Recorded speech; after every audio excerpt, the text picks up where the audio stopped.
Anna. Happy It Thanksgiving. is a little surprising because most presidents have chosen to start getting these daily intelligence briefings and really engage with their briefers, at least in the modern era. But looking back at the history of it, it's not completely surprising. Some president-elects started getting it right after the election, but Ronald Reagan himself in 1980, he waited until November 22nd to start his daily PDB briefings with these briefers. And then George W. Bush, because of the whole recount debacle in 2000, he didn't start getting his daily briefings on the book until December 5th. So there is some precedent for the presidents-elect waiting a little bit until getting full speed on this. Okay, so and then let's look at, I think part of it is that President Obama has really, he not only got the regular briefings, he also scheduled deep dives on key subjects like Iran's nuclear program. As you mentioned, George W. Bush's was delayed, and we see this here in the graphic, his first briefing in December. But then he got briefings every day afterwards. So I think we're also waiting to see what Donald Trump does going forward.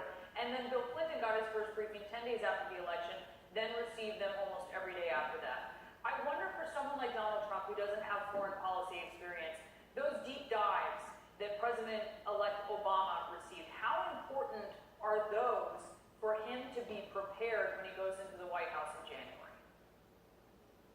Yeah, they do go a whole lot deeper than the Daily Book of Secrets itself does, because you have to remember, this is still President Obama's PDB. He is still getting it every day as president. So Donald Trump is coming in midstream and picking up on stories that have been going on for weeks or months. So it's going to be more useful for President-elect Trump not only to get up to speed by reading that book, but also to get those in-depth briefings on the issues that he wants to know much more about than he can get in a page or two inside of this classified book. He's also talking to members of the intelligence community, the people who are briefing him, and over the course of the election, he insulted them and their abilities. So with that in mind, how do you think that influences this relationship, and how important are the briefings to maybe fixing some of a relationship where maybe those members of the intel community feel really insulted by him? It's really hard to tell, because before he got his first classified briefing as a candidate, he said some disparaging things about the intelligence community, saying he didn't trust intelligence from the people in this country. Well, then in one of the debates, after getting a classified intelligence briefing, he called them experts and said there's a reason why they're called experts, implying that they had won him over during their classified briefings. But we really don't know where he stands now. He's received at least a couple of these intelligence briefings since getting elected. He's not getting them every day.